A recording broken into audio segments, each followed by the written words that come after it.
Hello, my name is Jeremy, this is Red Beans Recording, and today I want to talk to you about the Moog Subharmonicon, performing music, and the nature of what music is and why the Subharmonicon is one of my favorite performance synthesizers that I've ever encountered. So, what is music? Well, it's a few things, right? We have rhythm, a note event that happens in time. You can hear the Subharmonicon right now is playing notes in time. We have pitch. We have the relationship between pitches, which create chords and a sort of tension or sonorous quality to things that project us into feeling music. And then we have timbre and frequency spectrum, bass and treble, everything in between, and each one has its sort of energy. The bass frequencies are going to give you a fundamental sense of power and interface with your drums to give you rhythm. The mids are where music lives, and we identify sort of the fundamental frequencies of most instruments. And the highs are going to give clarity, sparkle, and energy.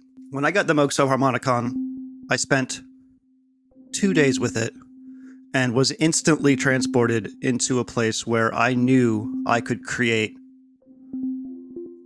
live music with it, and it would be a very, very inspiring and easy to use thing.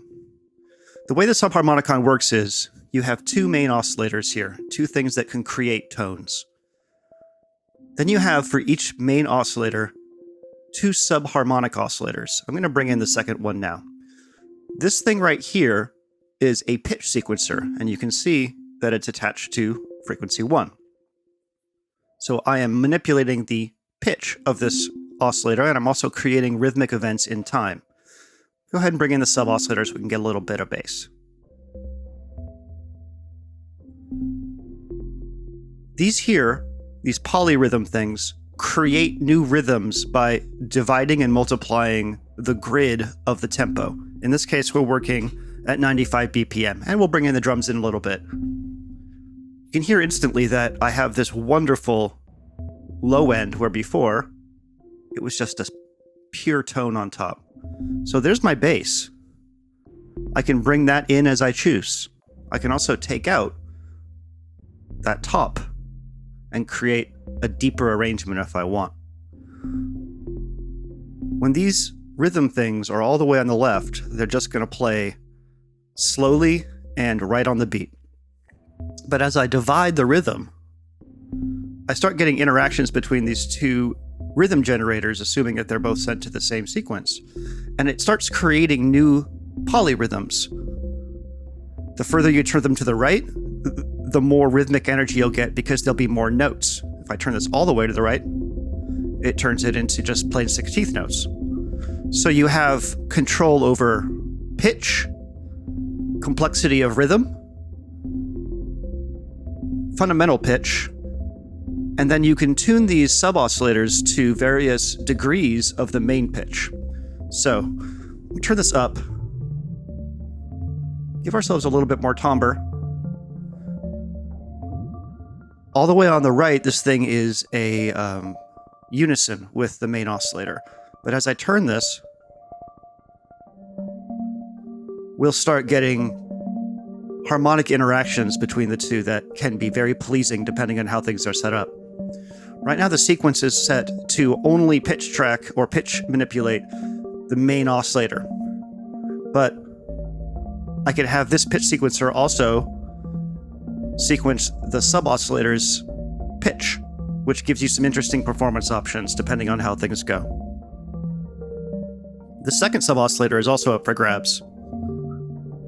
So right now, it's set to be an octave below the main VCO frequency.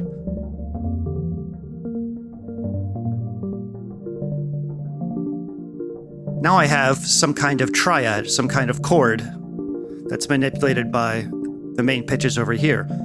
And we went from 0, of just rhythms on the beat with one note, to a series of chords, which is really, really cool. You can hear I have some effects on here from the poly digit. There's our dry signal. I find a little bit of delay and reverb really helps bring a lot of synthesizers to life, especially in a performance context. So,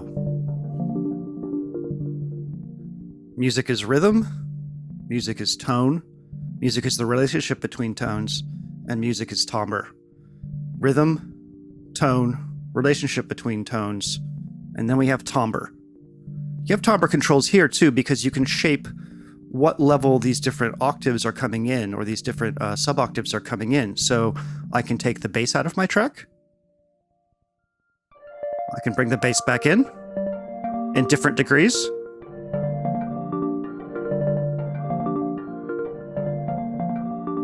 And I can change the relationship.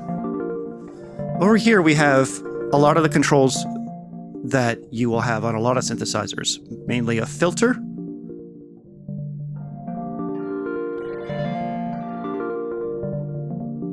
the main volume for your entire synth, the resonance of that filter, which is going to increase the bump at which this low-pass filter exists, which gives you some really cool tones. I keep this down most of the time because it does get rid of a lot of the bass. The EG amount is a filter envelope, which is attack and decay that you can then apply to where this cutoff frequency is. So while the cutoff frequency is just going to open the whole thing up, this is going to apply an envelope. And you have control over the envelope controls here to shape the sound. Right now we have a pretty quick decay, but we can open up the sound by doing this, close it down by doing this, and then we can start introducing a little bit of attack to get everything from these cool sort of slippy introductions to our sound to almost pad-like things depending on what your rhythm sections are over here. When I'm performing with the Subharmonicon and I want to go from a very rhythmic section to something that's a lot slower or a lot less energy, I can turn these rhythms down, turn this attack up, and I've completely changed the topography of the rhythm that's playing, depending on what you have going on over here.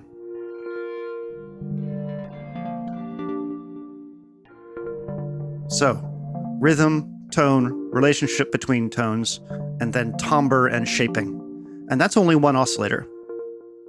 There are 2 oscillators on here and 2 sets of sequencers and 4 polyrhythm generators. Let's go try bringing in oscillator 2 and seeing how the relationship between these 2 things can stack.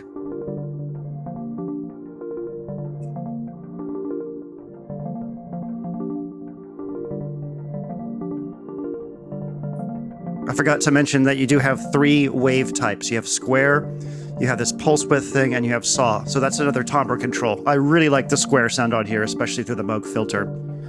So I'm going to turn down our first oscillator there. We'll just listen to oscillator 2 for a second. So you have individual pitch controls here, and the way that analog synths work, especially modular synths, is you generally have access to the full unquantized range of pitches or frequencies available to the oscillator, meaning I could sweep this knob and it would go smoothly from every frequency from its lowest possible to its highest. And that's cool some cases, but it's not musical. So Moog was kind of ingenious, and they gave you some different pitch quantization options, and that's what these are down here. These are different modes of adhering a pitch that may be out of a certain chromatic range to a particular chromatic range. And I found that this 8 diatonic equal temperament thing gives me a really musical range, meaning that there's only 8 possible notes, and it's in the diatonic scale mode, which is one of my favorites. Up here, you have the ability to change the octave of the sequencer. So right now it's set to 2 octaves plus and minus, and I found that was a good musical range. Melodies and music in general, if you have it jumping up a lot, like this plus and 5, is sometimes going to sound very unfocused, and it's going to feel very spastic because everything is happening very, very far apart from itself, and melodies don't generally do that. So while generating traditional melodies with the Subharmonicon is difficult, you can make some choices between your quantization of the scale and your sequence octave to sort of have it generate maybe recognizable melodies. So we're listening to VCO2 right now, just the top normal oscillator, and we're going to start bringing in these sub-oscillators. Let's go ahead and play with our rhythm a little bit. One of the things that really draws me to the Subharmonicon mentally is that my brain is kind of weird, and I'm sort of always generating polyrhythms in my head. I have this little game I play with my fingers where I count like divisions of 2 or divisions of 4 or 3. I just do this weird little nervous tick where I'm constantly sort of like creating polyrhythms in my head and expressing them as nervous ticks. So I know that sounds weird, but the Subharmonicon really stepped into that part of my brain and engaged with it, and I really, really like that. I think it's very, very cool because we have relationships between these two sequencers. And on the pitches over here, the pitches here, and then these relationships between the sub-frequencies and the main frequency, we just get this wonderful, surprising series of possibilities out of all of the combinations.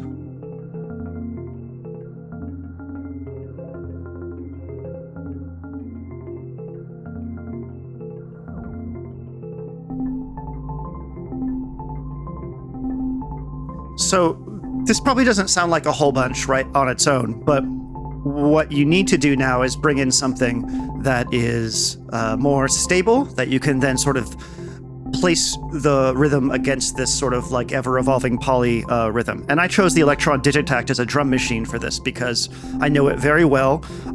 It works fantastically as a drum machine, and I have access to a lot of performance controls. So let's go ahead and bring in a kick drum and hear how it beats against this. So if you're anything like me, your head probably just went from a sort of state of uncertainty when listening to this to a state of sort of understanding a little bit better. And now you're sort of sussing out how that phrase is repeating and how it's sort of expressing itself. And that, for me, is a beautiful, beautiful thing. So let's try bringing in oscillator 1 again and seeing how these two play against each other. First, I'm going to start with the main oscillator, which is a little higher than this one.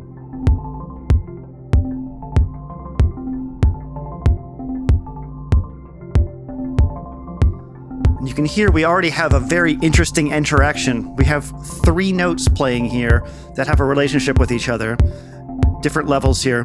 We have one oscillator now at a different rhythm and a different set of pitches playing, and as they hit at the same time in different places, the brain sort of creates these relationships between the intervals at that place. And because these are always sort of morphing, we're getting this constantly changing experience, which I think is really beautiful. If I find that this is getting a little out of control in a performance setting, I can hit reset, and not only does that sort of bring everything back to the beginning and start it again, but it also can sometimes create a whole new set of rhythms, because as these cycle, they can sort of get out of phase in a purposeful way. One of the other things I like to do if I'm getting out of control or transitioning between sequences is just turn all of these down. Now you can really hear the relationship between what's happening in the sub-frequencies and main frequency over here and the top frequency of VCO1.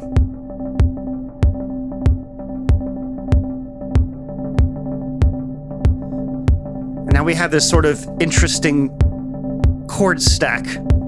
I wish I knew more about classical music because it reminds me of a piece of classical music that I can't really think of. But let's go ahead and build a new pitch sequence out of this.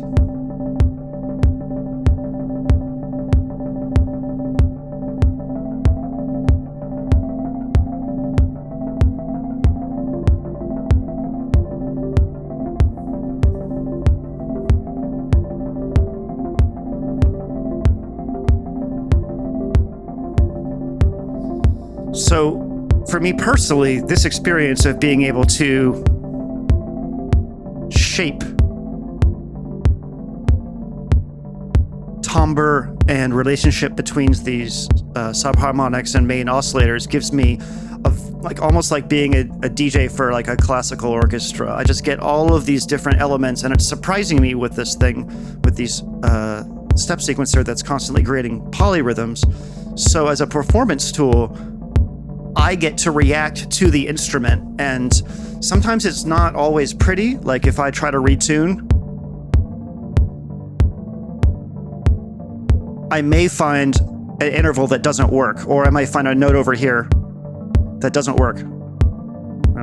Weirdly, they're all working right now. Like, that's not really great.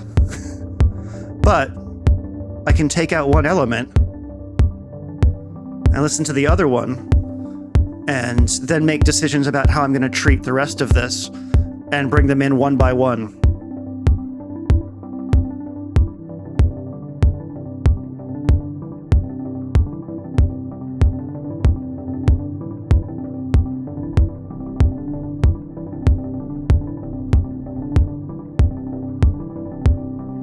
So that's how I'm approaching the Subharmonicon from a musical performance standpoint.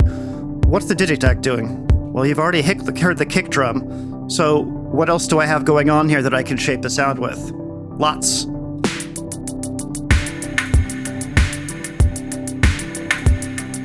Each one of these drum channels has sort of main samples on it, so I'm kicking my kick and snare, clap, and hi-hats and other percussion, pretty standard over here.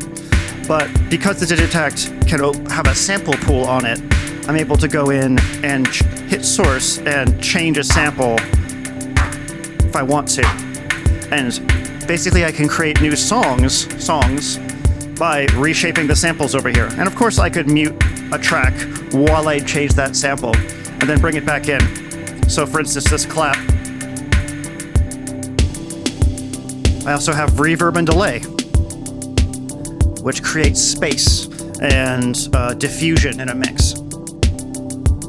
So these hi-hats or shaker sound and these, whoops, I guess I have these turned down.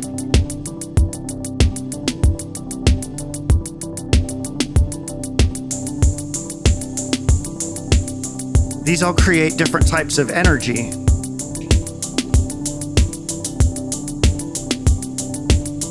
That you can shape.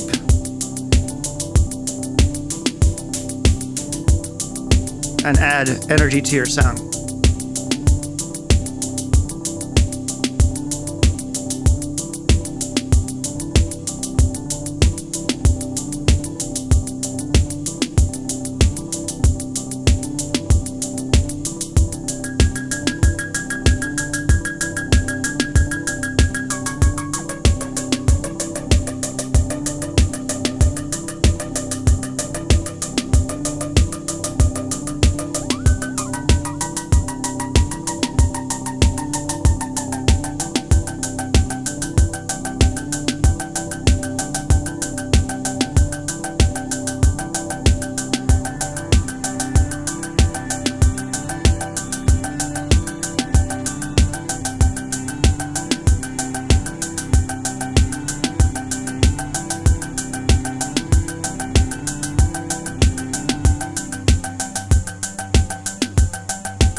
By making careful decisions where you're making your changes, you can take your mix from up here to down here.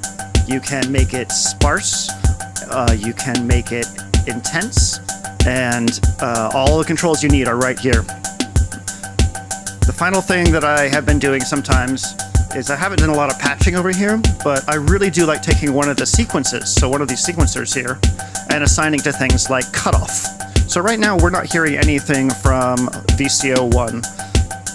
We do have the sequencer going still, so let's go ahead and turn that up. And if I plug this into cutoff, the values of these knobs will affect the cutoff frequency of our filter over here. Remember, it does that.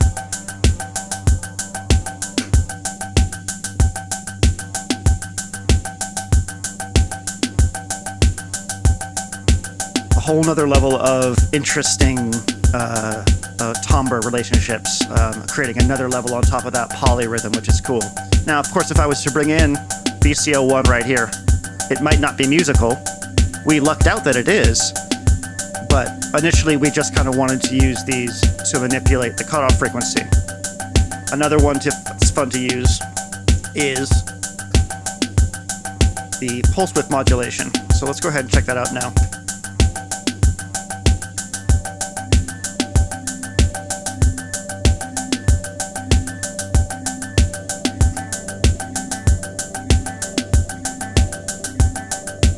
Here we immediately got an interesting change in the timbre relationships between things.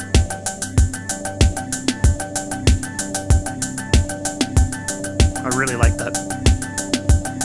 So the final thing that I'm doing with the Digitakt is on this track over here. I generally have like a Foley sound, and in this case I believe it's a sample of a bunch of people outside.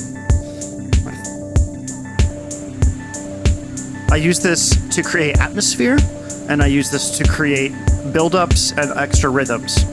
It's got a lot of delay and reverb on it, and a way to turn this into like a white noise riser or a swell is by reducing its sample rate. So I get a lot of control over those high frequency energy things by playing with this. The other cool thing I can do is I have the LFO set up over here as a square wave on 16th notes. So if I turn this all the way up, I'm going to turn this into a new rhythm.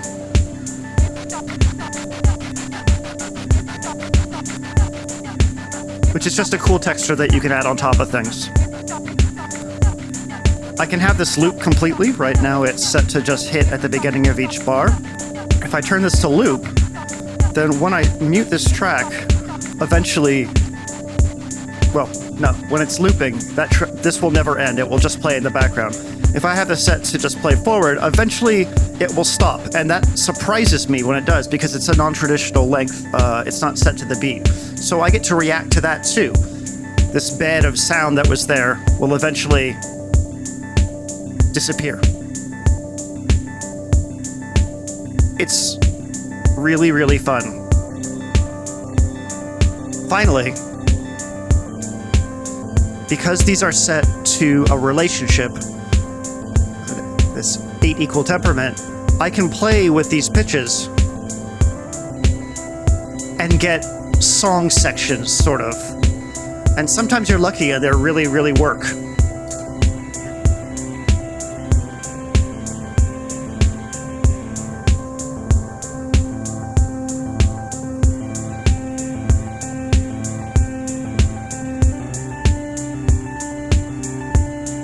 Really, really cool. You can also do that with the stuff down here.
Rhythm, pitch, harmony, timbre. Everything you need to play a live set. And believe me, this and this are enough to pay attention to. I don't even have enough hands to do all that. If I was going to add one more thing to this setup, I'd add two things. One, I'd try adding a MIDI foot pedal that had mutes for these things here so that I could free up my hands to mute things while I played with this. Because if I want to make a change that involves like three things,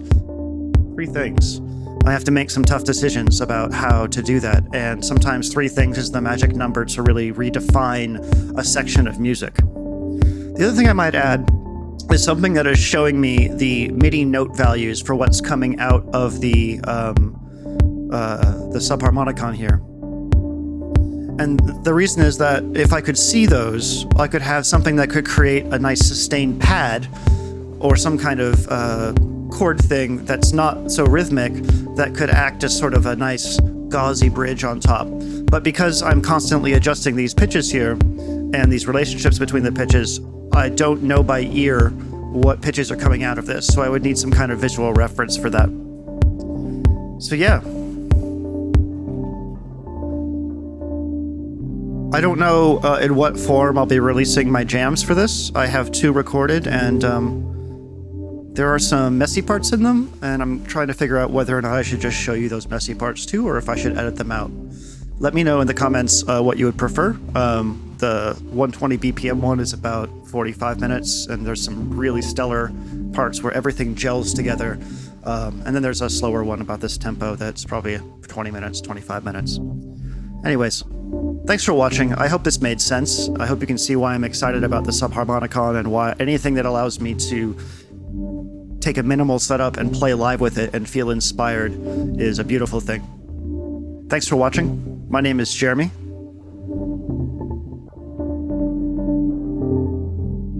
This is Red Means Recording, and I hope you have a wonderful day.